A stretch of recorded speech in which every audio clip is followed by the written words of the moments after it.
The word for prisoner in Cambodia means guilty person rather than someone who's being held. And even if some of the people you kill turn out not to have been guilty of the crimes you've charged them with, so what? You might find that out later, but at the time it's probably better to get rid of them than to keep them around in case they are guilty. Pol Pot said that he had never heard of Tuol Sleng S-21, the torture chamber of which almost 20,000 people he ordered went through to their deaths after extensive torture. Although the Khmer Rouge tried to destroy the evidence, every torture process and every confession of every prisoner was recorded in detail. The documentation was very important to these people, but I think they were intended partly to convince Pol Pot and his colleagues who saw the documents themselves, saw copies of them, that they were on the right track. They knew there'd be no punishment for killing all these people. There'd be punishment for people who were tortured to death, and this did happen in many cases. The interrogators themselves are often pulled in and interrogated because they were betraying the revolution by going too far, by torturing people to death before the confession was complete, before the party had been proved right. Of the thousands who entered S-21, just 7 survived, and only 1 was ever released. The rest were either tortured to death or killed and then buried at S-21's customized killing field, Cheung Ek.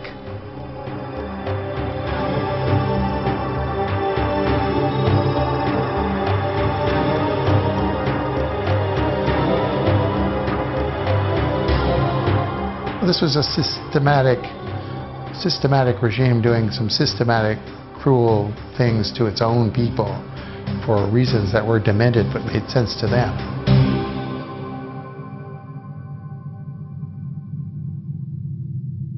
Appearing to be at the height of his power, Pol Pot's government was in fact imploding. His psychotic and lifelong hatred for the Vietnamese would be his undoing.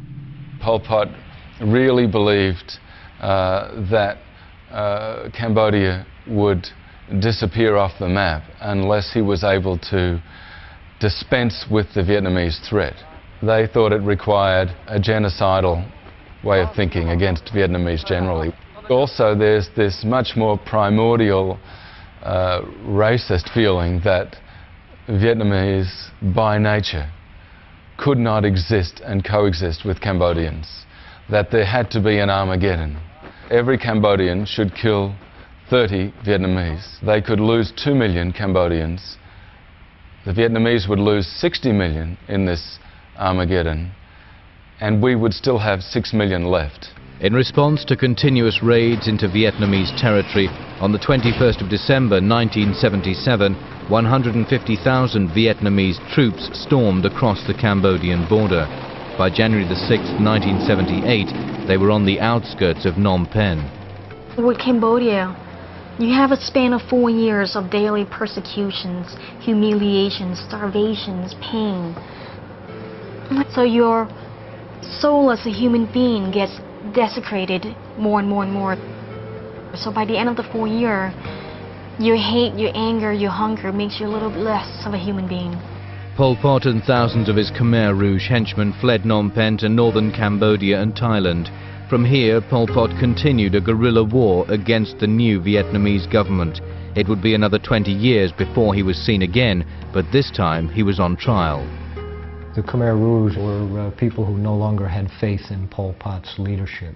They had arrested him, but they had arrested him not for crimes of genocide or crimes against humanity. They had arrested him for essentially being a political enemy. 4 months later, Nate Thayer was invited to interview Pol Pot, who was now under house arrest and close to death. When I first spoke with Pol Pot, he came up to me and he put his arm on my shoulder and he said, in this raspy voice, he said, "Knyum Squalchimo Yuhai," which means, "I've known your name for a long, long time."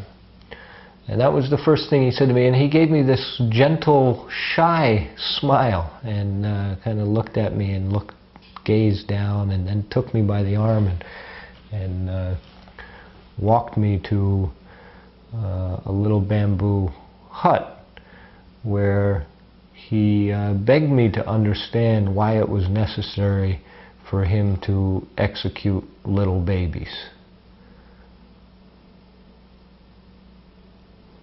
for hours in a very rational way.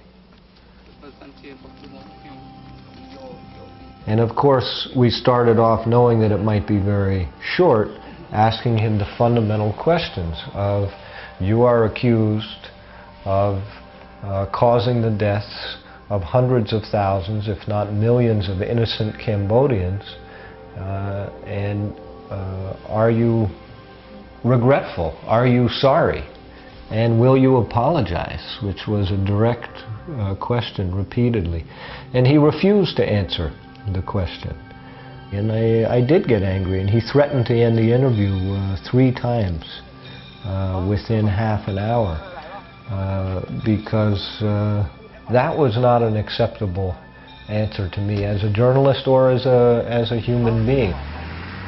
Cambodians deserve better, and they deserved, and the world deserves better than 2 journalists interviewing a genocidal maniac in the jungle in a bamboo hut. 2 weeks later, in April 1998, Pol Pot died of natural causes.